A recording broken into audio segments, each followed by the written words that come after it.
When most people think of the Civil War, the first thing that comes to mind is blue versus gray, the colors of the conflict's iconic uniforms.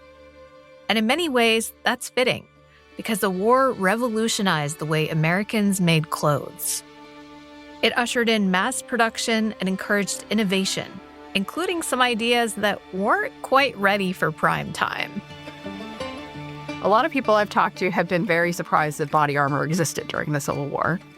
Well, spoiler alert, they were not very bulletproof. But the clothing culture of the war also brought about profound change in society. From women in the workforce, These women's skills, it's not their patriotism, it's their skills that are so dangerous to the Union Army. to newly emancipated Black folks whose style was more than just personal preference. It was a way to reclaim their humanity. The ability to choose their own dress is one of the ways in which to express and to experience freedom. I'm Anissa Khalifa. This is The Broadside, where we tell stories from our home at the crossroads of the South. This week, we look at how clothing helped transform America during its darkest hour.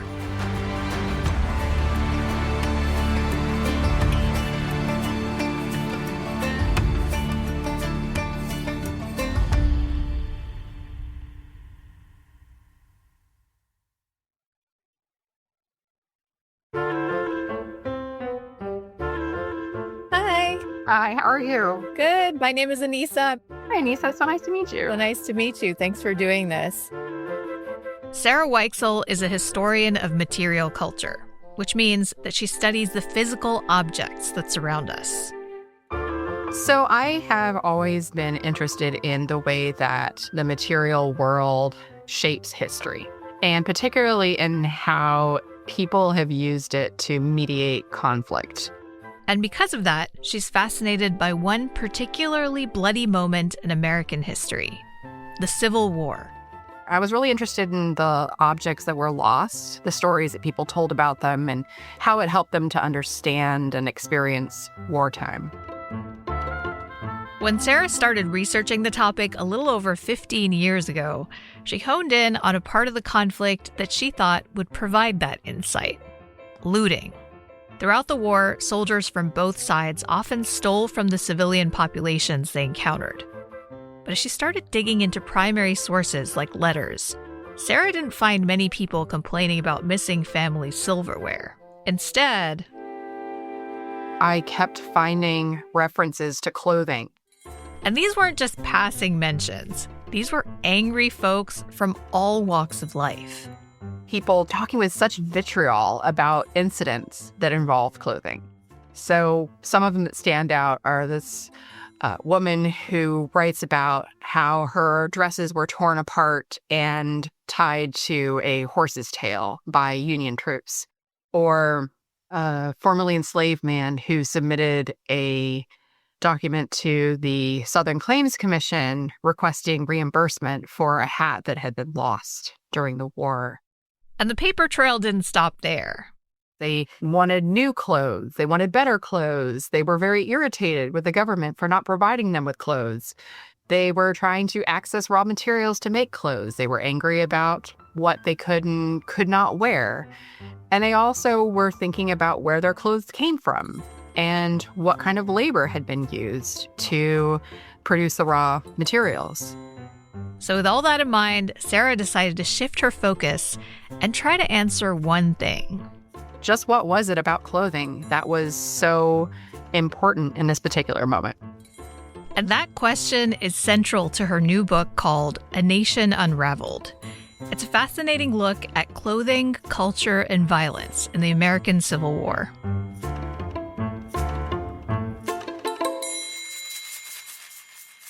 In today's world, with fast fashion making clothing almost disposable, it might be hard to wrap your head around how valuable it was in the mid-19th century.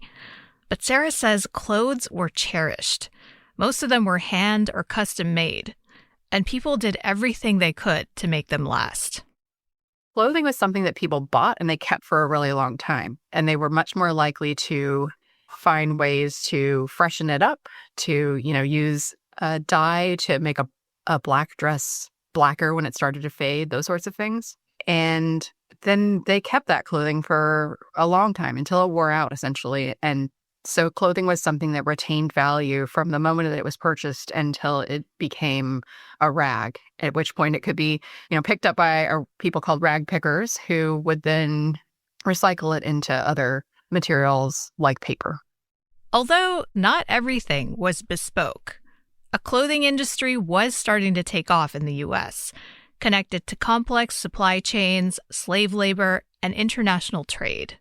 But in 1861, all of that comes to a halt when the war breaks out. Almost immediately, the entirety of that fledgling commercial textile industry in both the North and South turned towards one goal: making clothes for newly enlisted soldiers. And you suddenly have to turn production for these uniforms, turn it up to a massive scale. And as men in military uniforms flooded society for the first time, Americans' views of soldiers started to transform as well. By the time of the Civil War, most people look relatively down on soldiers. They think that with the exception of officers, they think that most soldiers are people who could not find another kind of career that was going to be more fulfilling. So that changes with the Civil War. Suddenly, Americans began to view the soldier as a dapper and gallant hero, an image that's still with us today. And the military uniform, in all of its forms, came to embody that sentiment. So we think of like blue versus gray as kind of the dividing colors of the Union and the Confederate armies, but in fact, they were a really motley mix of brown, various shades of blue, various shades of gray. But the one thing that they all share is this brass insignia and buttons. And Sarah says that these uniform details grew into an obsession among the public, building up an ideal she calls brass manhood. It's about virility, about patriotism, about willingness to serve and to die for your country. And they really coalesce around that, to the point that, women are excited to have a soldier cut off a brass button and give it to them. Women they describe as sword-belted manhood. But this image of sacrifice and bravery wasn't the only type of masculinity that emerged during the war. One of them celebrates not your willingness to die for your country, but rather your willingness to try and preserve your life to serve your country for another day. And that I've found by looking at how people were talking about the use of body armor. A lot of people I've talked to have been very surprised that body armor existed during the Civil War. Yeah, it was like reading about bulletproof vests, and I was like, wait, these existed back then? Well, spoiler alert, they were not very bulletproof. And in fact, I found that they were more dangerous if you wore them, because if you were shot, not only did you have a bullet to remove, but you also had potentially pieces of shrapnel because these were made from metal.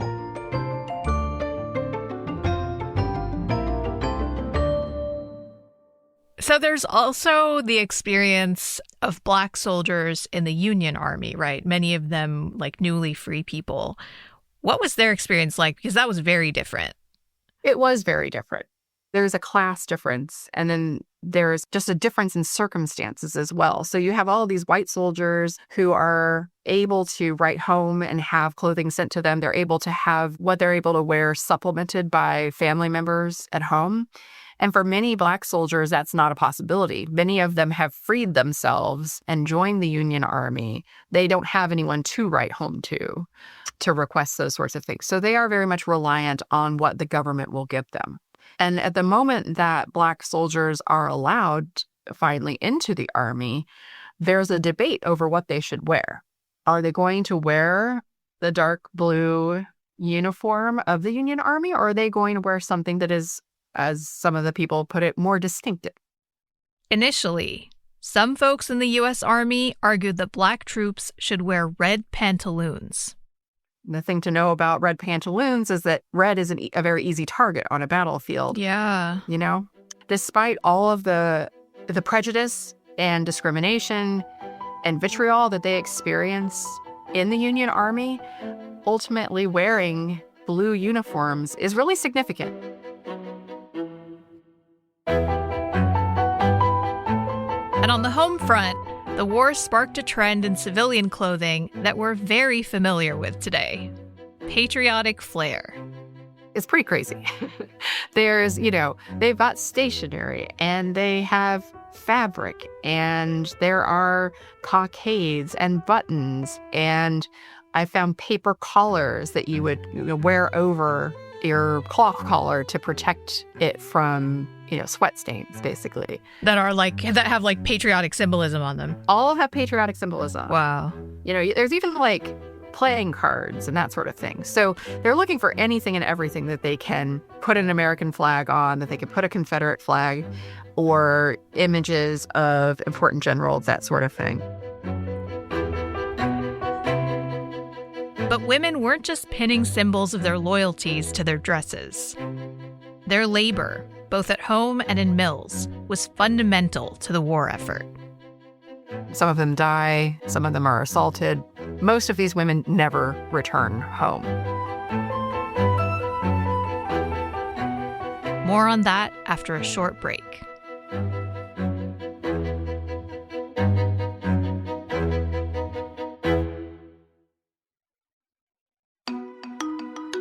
This episode is brought to you by Progressive Insurance.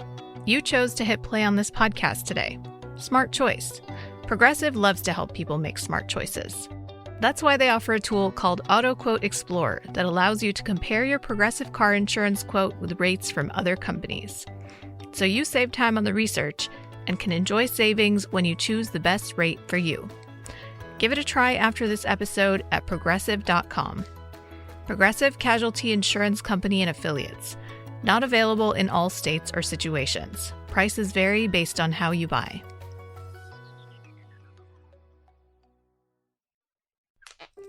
Hi, I'm pianist Manny Axe. On my new podcast, Classical Music Happy Hour, my guests and I talk about life and music, and we also like to play games. Is it a composer or is it cheese?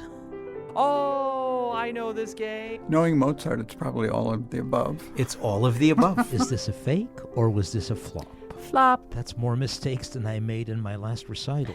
Listen wherever you get your podcasts. I earned my degree online at Arizona State University. I chose to get my degree at ASU because I knew that I'd get a quality education, they were recognized for excellence, and that I would be prepared for the workforce upon graduating. To be associated with ASU, both as a student and alum, it makes me extremely proud, and having experienced the program, I know now that I'm set up for success. Learn more at asuonline.asu.edu.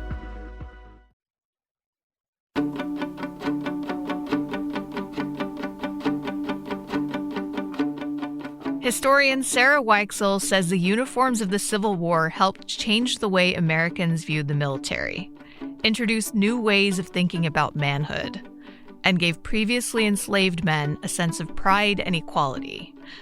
But all of that required the creation of millions of coats, pants, shoes, and hats. How do you do that, just kind of on a dime? Right? Well, overnight, basically. Yeah, basically overnight.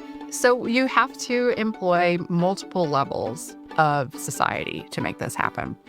At the highest level, the Union and Confederate governments both ran clothing operations on an industrial scale. They hired armies of tailors and seamstresses, and the importance of these jobs can't be overstated. So there's a story that you tell about General Sherman when he came to Georgia and how he dealt with Roswell Mills. Tell me that story and what it says about how important women's sewing skills were to the war.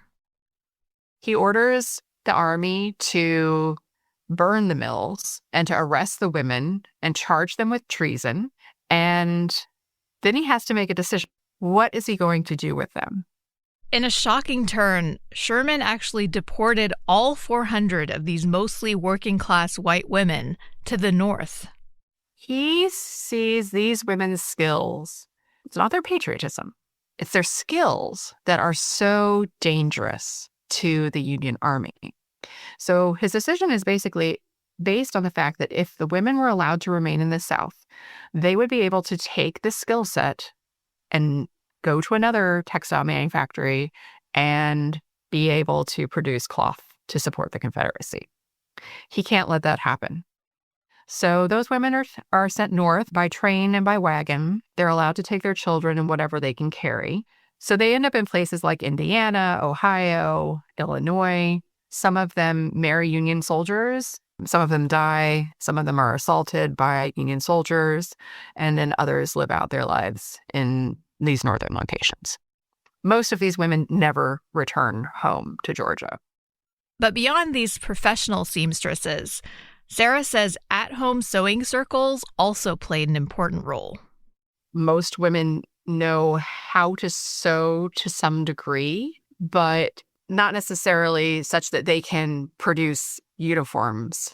A lot of elite women, for instance, are actually more skilled at embroidery type of work. It's a very different kind of sewing. In the South, enslaved people are made to produce uniforms to clothe Southern soldiers. And so you have... Yeah, I'm just sorry. The irony of that is like really striking. It blows my mind. It really does. And one of the things that I found while I was researching is that there's this story that we have of these elite Southern women sewing circles coming together, and they are talking about how they're sitting and they're sewing the uniforms and they're shipping them off to the quartermaster depots, or they're sending them to, brothers and sons. But when I started reading more carefully and came to better understand how elite white women were talking about the work that they did in other contexts, it was clear that they might have been participating in its production, but by sewing, they really meant that they were instructing enslaved women to sew. Because enslaved women are the people who are primarily producing clothing if it's being made on the plantation. So you will see women saying, "Today we sewed," and really she means, "Today other people sewed." This is a very different picture from, say, the enduring image of Scarlett O'Hara making a dress from green curtains in Gone with the Wind. Although Sarah told me that stereotype wasn't a total fabrication. There was some truth to Scarlett O'Hara's green curtain dress, really? Which I was actually surprised about. And I did find people who were using other types of cloth that they were able to acquire. Cloth that was intended for curtains or upholstery, that sort of thing. And they are making clothing out of that. So there's a bit of truth to that. So during the war and after the war, you have all of these newly emancipated Black folks who are trying to clothe themselves. What was that experience like for them? What kind of clothes did they have access to? Newly emancipated people brought with them their own ideas about what they wanted to wear and their own senses of style. Those are things that they had also expressed even within the confines of slavery. And they bring that sense of style with them, as well as the idea that the ability to choose their own dress is one of the ways in which to express and to experience freedom. But these newly freed people had left their old lives behind. Many of them didn't even have a single suit of usable clothing.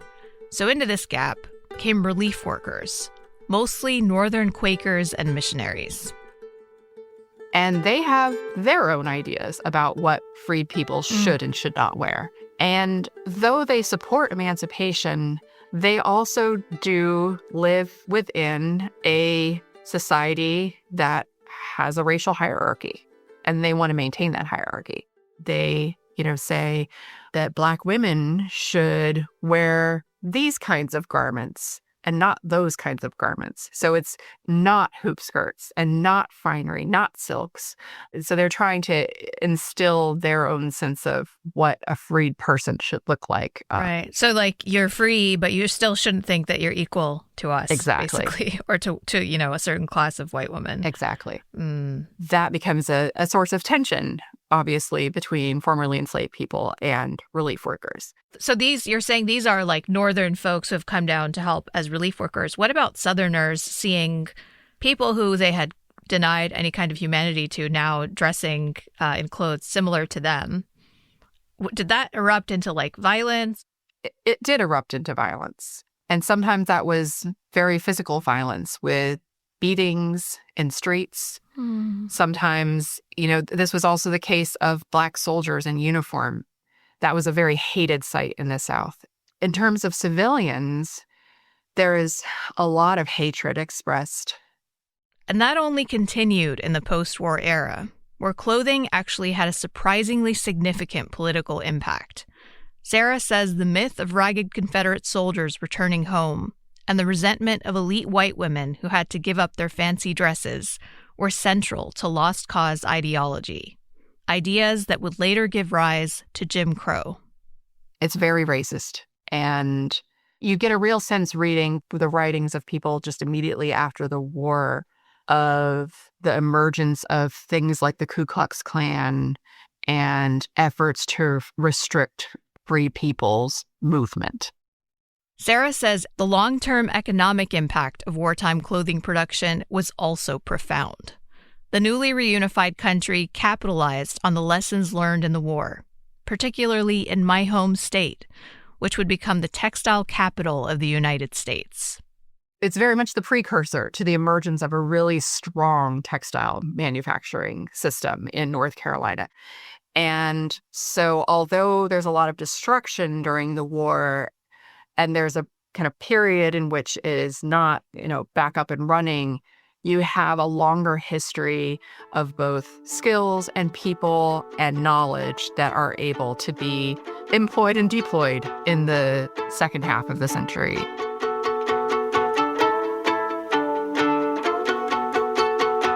The war's clothing culture transformed the way we think about manhood. It brought women's labor into the spotlight for the first time, and it foreshadowed America's century of segregation and its future economic might. But if you're looking for a lasting physical reminder of this period, Sarah says, look no further than your closet. I think that the number one thing is actually not an item, but rather a system, and that is the standardized clothing system and a standardized shoe sizing system that is starting to emerge before the war, but the need to clothe hundreds of thousands of men and figure out a method for doing that without taking their measurements every time. Wow. You kind of have to refine that. And it's not done in a way that's perfect or anything, and you get some strange shoe sizes and some strange uniforms. But that's probably the most enduring thing that's still with us today.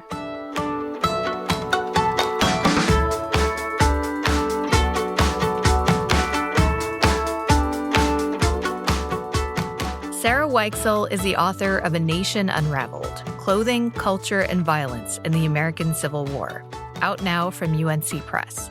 And it's full of so many fascinating details we didn't have time to mention here. This episode of The Broadside was produced by me, Anissa Khalifa, and our editor, Jared Walker. The rest of our team includes producer Charlie Shelton Ormond and executive producer Wilson Sayre. The Broadside is a production of WUNC News in North Carolina and is part of the NPR network. If you have feedback or a story idea, you can email us at broadside@wunc.org. If you enjoyed the show, leave us a rating, a review, or share it with a friend. Thanks for listening, y'all. We'll be back next week.